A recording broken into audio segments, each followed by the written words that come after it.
नमस्कार। दिल्ली में पिछले कुछ दिनों से कोरोना के केसेस में थोड़ी बढ़ोतरी देखने को मिली है। जो पहले सर्ज आया था पिछले साल जून में, फिर सितंबर में, फिर नवंबर में, जब 8,000 केस, 6,000, 7,000 केसेस हो गए थे, उस तरह से तो नहीं है।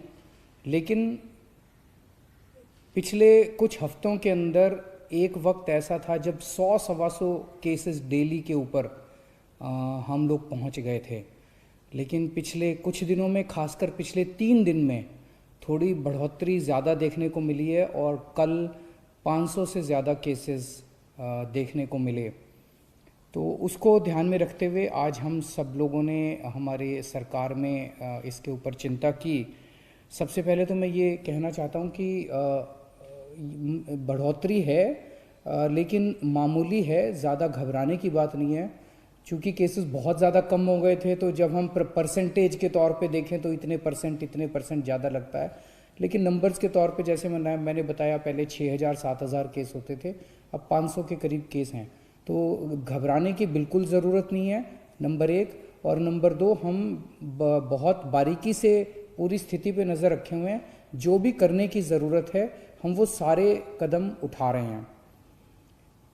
दिल्ली के अपने जो एक्सपर्ट्स हैं उनकी राय ली जा रही है, और केंद्र सरकार के जो एक्सपर्ट्स हैं उनके भी लगातार संपर्क में दिल्ली सरकार बनी हुई है, और उन सभी एक्सपर्ट्स से हम राय ले रहे हैं, और जो जो वो बता रहे हैं वो सारे कदम उठाए जा रहे हैं।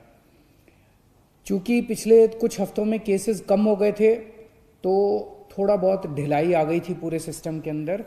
आज सख्त आदेश जारी कर दिए गए कि भाई जो हमारा ट्रैकिंग, आइसोलेशन वाला जो पूरा सिस्टम था, उसको और सख्ती के साथ हमें लागू करना है।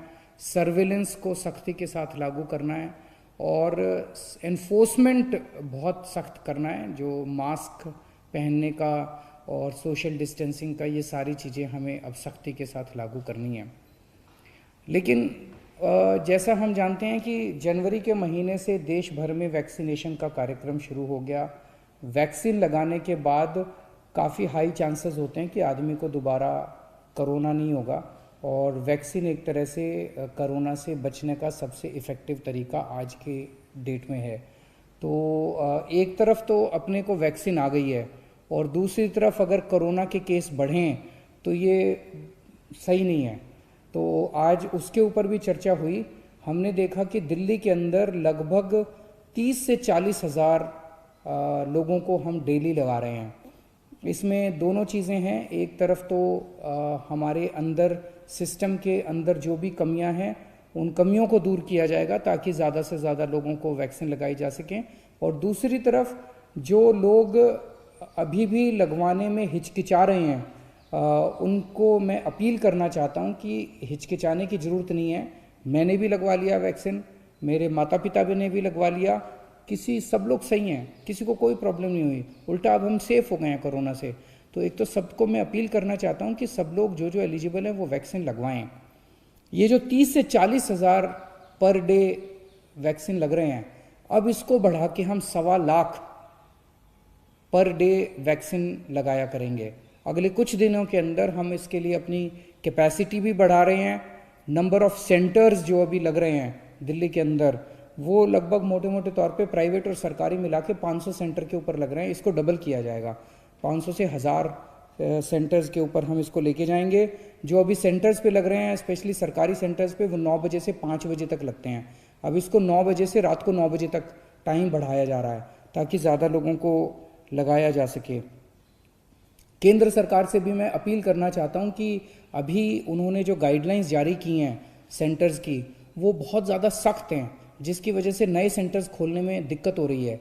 अब तो अपना 2 महीने का एक्सपीरियंस हो गया वैक्सीन लगाने का। इसके बेसिस पे हम केंद्र सरकार को चिट्ठी भी लिख रहे हैं कि अपने इन पैरामीटर्स को थोड़ा सा रिलैक्स कर दीजिए ताकि और ज़्यादा सेंटर्स में वैक्सीन लगाई जा सके। सारी हिदायतें बरतेंगे, सब कुछ बरतेंगे, किसी के ऊपर किसी तरह की आँच नहीं आने देंगे।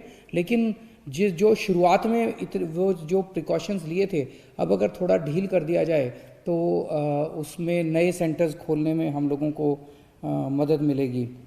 कुछ सेंटर्स ऐसे भी हैं जो कि 24 घंटे चल रहे हैं, 24 घंटे चल रहे हैं, और भी से कई सेंटर्स को 24 घंटे चलने के लिए वो करेंगे। हम आज प्लान कर रहे थे कि केंद्र सरकार से पहले मैं अपील करना चाहता हूँ कि अब वक्त आ गया, ये बड़ी दुर्भाग्यपूर्ण होगा कि एक तरफ हाँ हमारे देश ने वैक्सीन बनाने में इतनी बड़ी लीड ली है, हमारे डॉक्टर्स ने, हमारे साइंटिस्ट्स ने इतना अच्छा काम किया, और दूसरी तरफ अगर देश के अंदर कोरोना के केस बढ़ गए तो ये तालमेल नहीं खाती बात, ये हजम नहीं होती बात। तो अभी जो इतना स्ट्रिक्ट रिस्ट्रिक्शन किया हुआ है कि 60 साल के ऊपर ही वाले लगाएंगे, 45 साल से ऊपर वो जिनको कोमोर्बिडिटी है, बहुत ज़्यादा वो किया हुआ है, सख्त किया हुआ है कि ये लगा सकता है, ये नहीं लगा सकता, ये केवल ये एलिजिबल है, वो एलिजिबल नहीं है। मेरा उनसे निवेदन है कि अब हमारे देश के अंदर काफ़ी प्रोडक्शन वैक्सीन का बढ़ गया है और अब ये वैक्सीन खोल देनी चाहिए। जो बताते हैं 18 साल से कम वालों को नहीं लगानी, उनको छोड़ के अब हमें एक ऐसी, अभी हम ये लिस्ट जारी कर रहे हैं कि कौन एलिजिबल है, कि 60 साल से ऊपर वाले एलिजिबल हैं, 45 साल से ऊपर वाले वो एलिजिबल है जो कोमोर्बिडिटी है। उसकी बजाय हमें एक ऐसी लिस्ट बनानी चाहिए कि कौन एलिजिबल नहीं है, कि 18 साल से कम आयु वाले एलिजिबल नहीं है और ये एलिजिबल नहीं है जिनके अंदर ये मेडिकल कंडीशंस है। बाकी सबके लिए हमें खोल देनी चाहिए वैक्सीन, हमें अलाउ कर देना चाहिए, वॉक इन कर देना चाहिए, हर जगह केवल वॉक इन कर देना चाहिए। जैसे नॉर्मल वैक्सीन लगती है ऐसे ये भी वैक्सीन लगनी चालू हो जाएगी। अगर केंद्र सरकार अलाउ कर देती है वैक्सीन लगवाना किस सबको, और अगर हमें वैक्सीन की सफिशेंट सप्लाई मिल जाती है तो आज हम लोगों ने प्लान बनाया कि हम 3 महीने के अंदर पूरी दिल्ली को वैक्सीन लगा सकते हैं। तो मेरी केंद्र सरकार से ये भी अपील है कि अब इसको डिसेंट्रलाइज करके ज़्यादा इसके ऊपर कंट्रोल ना रखा जाए और राज्य सरकारों को अपने तरीके से वॉर फुटिंग के ऊपर वैक्सीन लगाने की इजाज़त दी जाए। नमस्कार।